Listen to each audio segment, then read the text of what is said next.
What's good, y'all? It's your girl Yaya. I wanted to give you guys a little, end of year wrap up.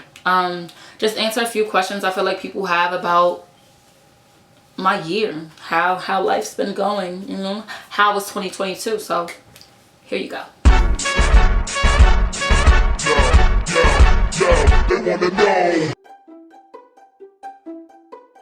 I think the biggest lesson for me, let me just give y'all a quick backstory. So I had shot the video for Who's That Girl back in July. I did not put the video out until November. And that was honestly because I have so much anxiety when it comes to my music, what I put out. I feel like my quality just always has to be there. And like, if you know how much I believe in a song and how much I think this shit is a go. It is a go. And I just felt like with some mixed reviews when I first dropped the song about like the mix. Am I bugging? The mix was a little crazy. I was kind of on the fence of like, yo, if I'm gonna put this out, this is gonna be my first introduction to the world or whatever. Like, I gotta be on 1,000. Like, and how could I present 1,000 if the mix is not where it needs to be?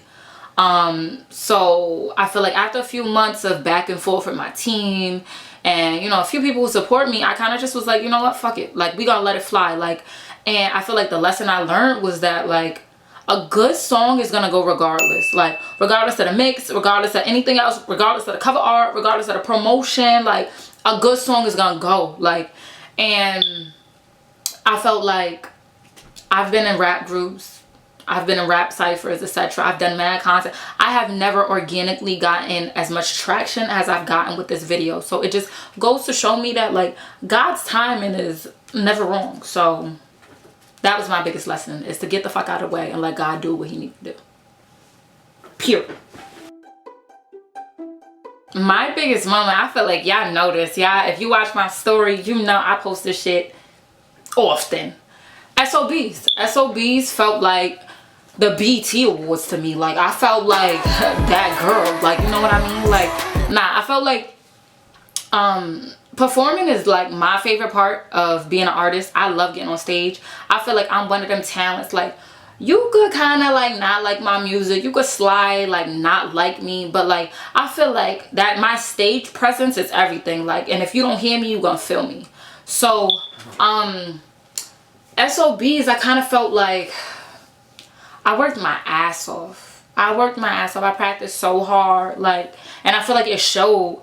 And it was to the point where like my DJ, shout out to Aunt Wang, he made the mix for the show or whatever, and he was like, I don't really know if you should have a mix, things like that or whatever, because he's like, I want you to be able to engage with the audience or whatever. Like when you performing, there's these like awkward pockets where you gotta kind of introduce the song and like engage with the audience, do some talk and response, call and response kind of thing or whatever.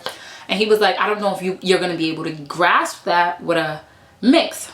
So I told him, yo, in between each song, leave me a little space, watch me do my magic. And it was like, I sat here in my room, I got this little mirror, and I practiced from beginning to end, like that whole 15-minute set, from like what I was gonna say, how I was gonna introduce myself, what jokes I was gonna say, like how I was gonna, you get what I'm saying? And it just ran so smoothly. So it's like, I don't know if this happens for any other performer, but I know for me, like, I dead black out when I perform. Like, it's such an adrenaline rush, and to know that like I blacked out and y'all still got the performance y'all got is like, nah, like this is that me. Like, you get what I'm saying?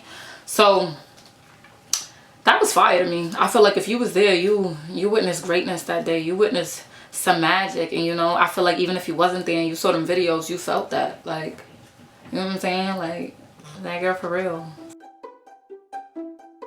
Personally, I feel like I separated myself from someone I was really, really close to.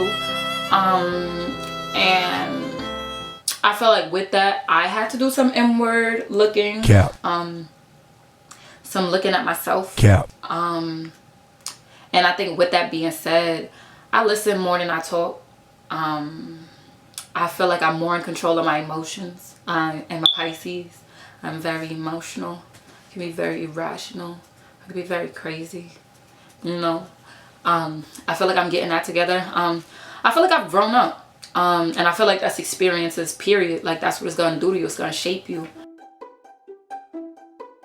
I think this year has prepared me in the sense of that, like, I know I'm in the right industry. If you watch my interview with Foresight, you'll see that, like, a few of my goals that I set from the beginning of this year was to grow my audience, perform more, and just be outside. And I use that as my marketing strategy. So, like, being outside performing, I gained easily like 400 roughly followers or whatever, organic followers, because nothing beats this direct marketing, like being in your face. But I did that. I built up this body of work and put out this piece of work that just aligned with where I'm at in life. It just made sense. So it's like, okay, you grow the audience, you put out the product, and now guess what? Your video's at 8K. You get what I'm saying? No promo. We stressing it. So I just feel like this year has prepared me. I'm in the right field. I fake found my formula. This is what works for you. Continue to do the performances. Continue to direct marketing or whatever.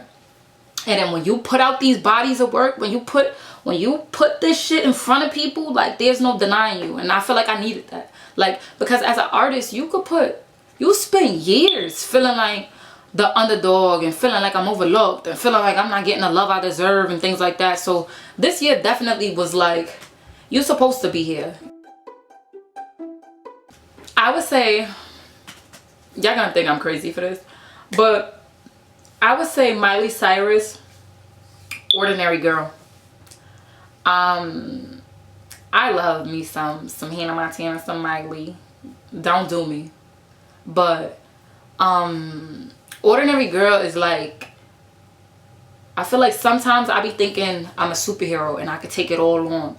And I feel like sometimes I need to remember, yo, you still a person. You feel, you emotional, you young, you 23, you black, you a woman, you got everything against you. Like, it's okay to feel beat down sometimes. And that song has just been so grounding this year of like, yo, you an ordinary fucking girl. It's like, you have bad days. You got days you don't feel like getting up to bed. You got days you want to shave your head. Like, life be lifing. And I still be going. And I still feel like I put my best foot forward. Everything I've given y'all have never been able to say what's up with Yaya or she's off her path. You get what I'm saying? I commend myself. Kudos to me for that. But Ordinary Girl, that's how my year's been going. Like, you know, it has its highs, it has its lows. I'm still Yaya. Yeah. But thank you guys so much for watching. I appreciate you guys so much. I appreciate all the love. Continue to like, share, comment. Go run up Who's That Girl. We going crazy all 2022, all 2023. You know the jig is up. Thank you so much for watching. I appreciate you guys so much. That victory coming like I'm a climax. Pay-per-view like this is IMAX. A legend in my heart. Meet Mill meets Megan Gov. Type of bitch you want, but a nigga he wish he could. Boy, I'm really her. Packing bitches up is like my finisher. It ain't been this close for years. I'm wildin'.